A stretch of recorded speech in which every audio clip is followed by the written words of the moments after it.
Okay, so we have been working with what is called the four nutriments, ways that we nourish the different levels of our being. And the more that I absorb these, the more they enfold into each other. And I feel how they're all kind of one. How the level of consciousness that we embody at any given moment picks the food we eat and the books we read and the shows we decide to watch and the people we choose to speak with. And what we ingest as far as food feeds our bodies and our senses and our consciousness and our volition. And basically, we are what we consume. And as Thich Nhat Hanh said, if we look deeply into the items that we consume every day, we will come to know our own nature very well.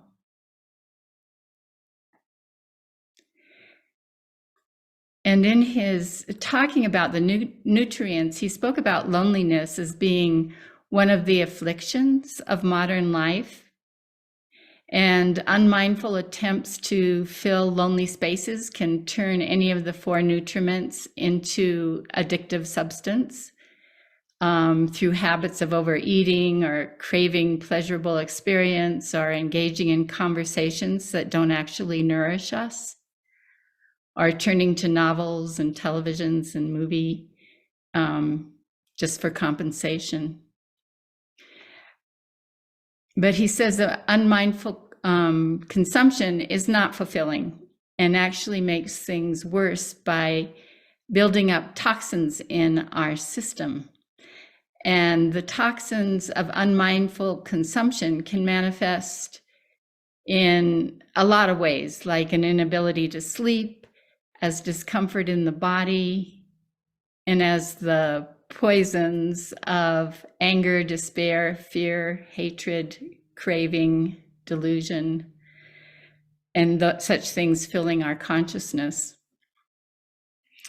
And through media and advertising and the inundation of endless information and noise in the modern world, disturbing realities actually enter our consciousness unbidden and sometimes unnoticed.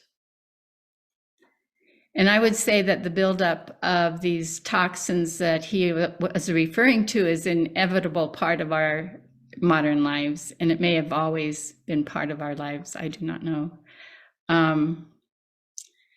But Thich Nhat Hanh points out that there are real ways in which we can regularly detoxify. First, he says we can look deeply into our body and into our consciousness to identify what is causing discomfort and name it. And this brought to mind, I have a practice. I often do pacing when I feel triggered. And I find that it's helpful to move when I'm feeling like fight or flight energy. And when I pace, I like to name everything I'm feeling in my body and in my emotions and in my thinking and express them. And I found that this can be very purifying to just like name everything. But at the end of it, I always take time to clarify what my true intentions are. So if I'm feeling threatened and I'm feeling frustrated, or I'm feeling hatred, or those are all toxic things. But then in the end of naming them all, I want to say that let the universe know, that I want to feel compassion and bring peace to myself and to the world.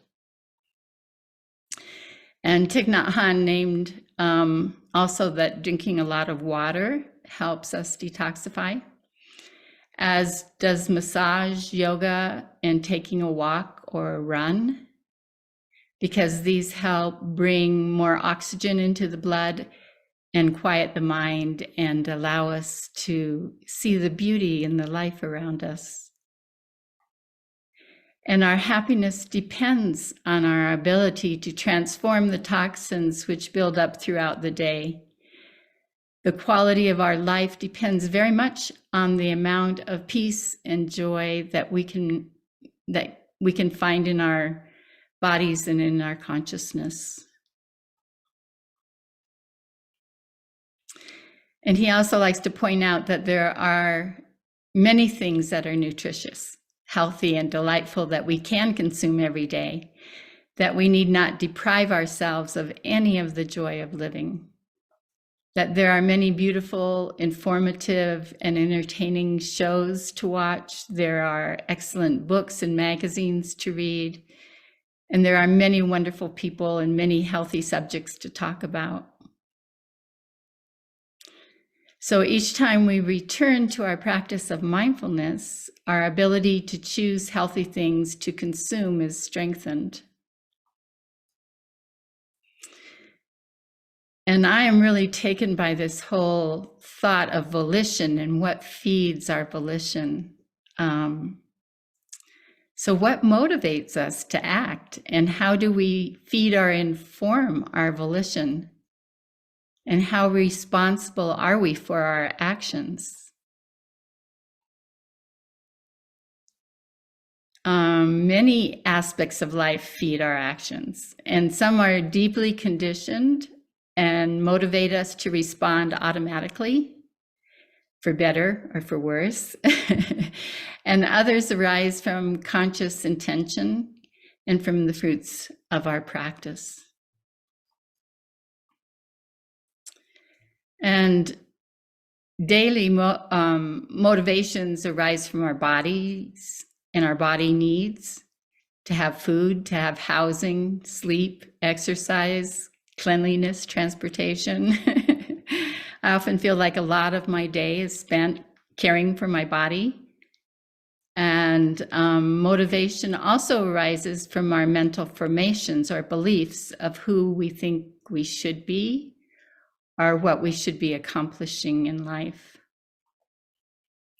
And under these beliefs, we are motivated by such things, we can be motivated by such things as self-judgment, a desire for approval or recognition, because we all want to belong, and be received.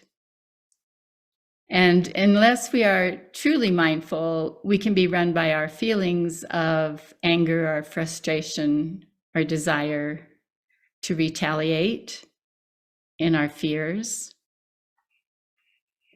So looking deeply at all these things is part of our mindfulness practice. And it's also part of the practice to notice the results of our actions. Are they creating hell, or are they creating a heaven on earth? Are our words and actions creating harmony and spreading joy and manifesting love? And I was recently looking at Miguel Ruiz's little book on the 4 agreements, which is a really powerful little teaching.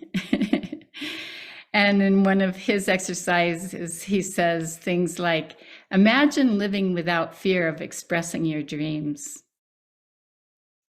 Imagine your life without the fear of being judged by others. Imagine being interested in others without the need to judge or control them. Imagine not needing to be right.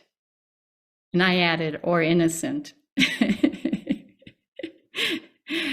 And he says, and imagine living in mutual respect.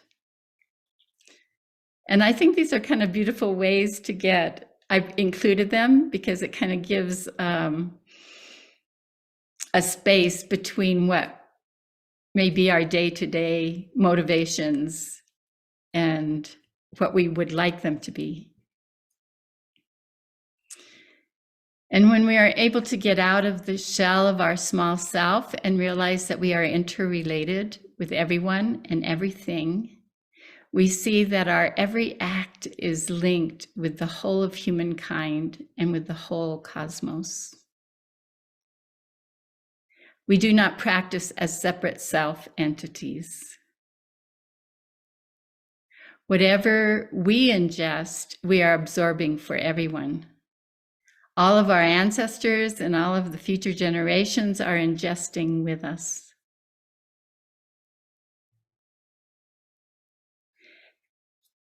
And I love this piece that Thich Nhat Hanh says, that our gratitude for life rings out through time and space in each moment that we return to mindfulness.